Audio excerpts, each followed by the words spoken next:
کرتے ہیں جناب مولانا جمال الدین صاحب مصباحی، استاد مدرسہ معینیہ عظمت العلوم مظفرپور سے۔ آپ کے مقالے کا عنوان ہے تحفظ عقیدہ ختم نبوت اور امام احمد رضا خان بریلوی کا کردار۔ ہم آپ سے گزارش کریں گے آپ تشریف لائیں، اور پھر ہم مخلصانہ گزارش کرتے ہیں اپنے تمام مقالہ نگاروں سے کہ وقت کی قلت کا منگیر ہے، 1:15 میں اس نشست کو ختم بھی ہونا ہے، اور ابھی مقالہ نگاروں کی فہرست باقی۔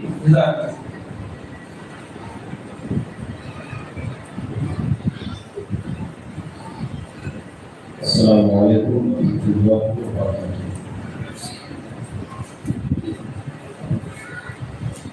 اس عظیم محفل کے انعقاد پر اس ادارے کے تمام منتظمین خصوص مولانا نظام الدین صاحب اسامہ ندوی میں مبارکباد پیش کرتا ہوں۔ وقت کی قلت ہے، چند باتیں سماعت کریں۔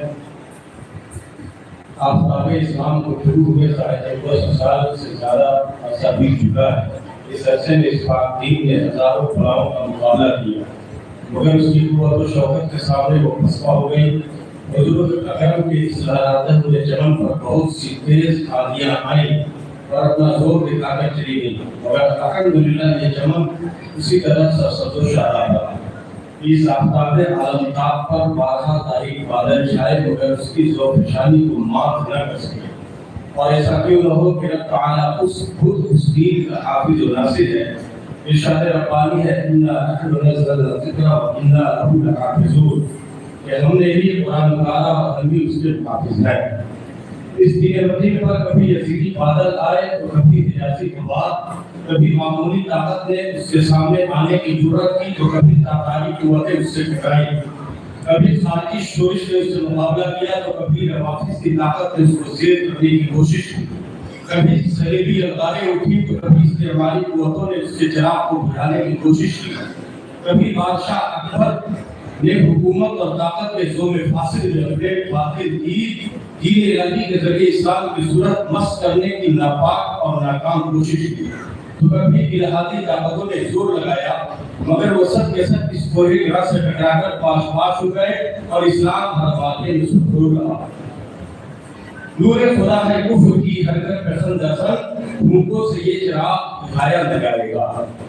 ان تمام فتنوں میں سب سے بڑا فتنہ اور مصیبتوں میں سب سے بڑی مصیبت قادیانیت ہے، جس نے طاغوتی طاقتوں کے سہارے اور یہود و نصارہ کی دشمنی سے اسلام کی اساس اور بنیاد یعنی عقیدہ ختم رسالت و نبوت پر کالی سر لگانے کی ناپاک جسارت کی، جس کا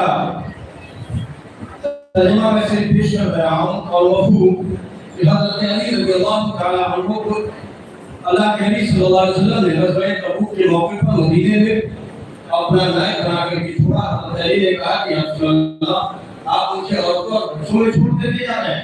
اللہ کے نبی صلی اللہ علیہ وسلم نے ارشاد فرمایا کہ علی کیا تم اس بات پر راضی نہیں ہو کہ تم میرے لیے ایسے ہو جس طرح موسیٰ علیہ السلام کے لیے ہارون علیہ السلام تھے، سوائے اس کے کہ میرے بعد کوئی نبی نہیں ہے۔ اس کے علاوہ اور بھی متعدد آیتیں قرآنی اور احادیث مبارکہ حضور علیہ السلام کے آخری نبی ہونے کی پختہ دلیل اور ایمان کے لیے دوسرے آیت پر ہے۔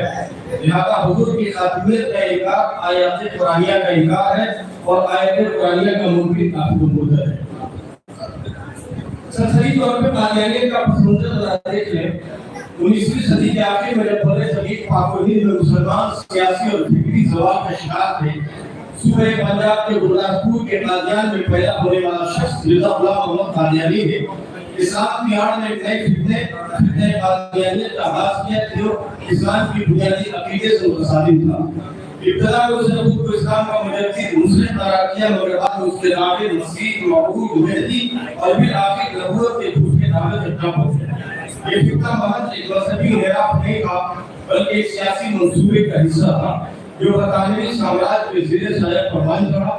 انگریز حکومت مسلمانوں کی جہادی روح کو ختم کرنا چاہتی تھی اور مرزا قادیانی کی جانب سے مسلح جہاد کی ممانعت کا اعلان برطانوی حکومت کے لیے ایک سازگار صورتحال تھی۔ یوں قادیانیت کا فتنہ صرف ایمان اور عقیدے پر حملہ نہیں تھا بلکہ مسلمانوں کی سیاسی اور اجتماعی شناخت کو اسلام دشمن طاقتوں کے ہاتھوں میں دینے کا ایک ذریعہ بھی تھا۔ اس پس منظر میں عقیدہ ختم نبوت کا تحفظ صرف ایک مذہبی فرض نہیں بلکہ ایک قومی اور ملی فریضہ بن گیا۔ تاریخ اسلام کا مطالعہ کر کے تو یہ حقیقت واضح ہوتی ہے کہ عقیدہ ختم نبوت کا تحفظ کوئی جدید رجحان نہیں بلکہ یہ بنیاد اور اس کا یہ ایک ایسا فکری تسلسل ہے، عملی تسلسل بھی، جس کی بنیاد اسلام کے ابتدائی دور میں رکھی گئی تھی۔ خلیفہ اول حضرت ابوبکر صدیق رضی اللہ عنہ کے دور میں جب مسلمہ کے ساتھ نے نبوت کا جھوٹا دعویٰ کیا تو آپ نے اس کے خلاف جنگ کا اعلان کیا۔ جنگ معاملہ جسے جنگ یمامہ کہا جاتا ہے۔ اس جنگ میں سینکڑوں صحابہ کرام رضوان اللہ تعالیٰ علیہ اجمعین کی شہادتیں ہوئی، مگر اس عقیدے پر انہوں نے کوئی آنچ نہ آئی۔ یہ واقعہ بعد کی نسلوں کے لیے درشیدہ مثال بن گیا۔ عقیدہ ختم نبوت کا تحفظ کا صورت فرض اولی ہے۔ اس تاریخی مثال نے بعد میں بعد میں امت کو گمراہ کن فکروں سے بچانے کے لیے ایک مضبوط اور غیر متزلزل بنیاد فراہم کیا۔ تاریخ شاہد ہے کہ جب بھی کوئی فتنہ اٹھا ہے تو اس کی سرکوبی کے لیے اللہ تعالیٰ نے اپنے منتخب اور باتوفیق بندوں کو کھڑا کیا، جنہوں نے پوری طاقت سے فتنوں کا سدباب کیا۔ ہر دور میں اٹھتے ہیں یزیدی فتنے، ہر دور میں شبیر جنم لیتے ہیں۔ چنانچہ جب قادیانیت کے فتنے نے سر اٹھایا تو اس وقت علماء حق نے اس کا شدید رد کیا۔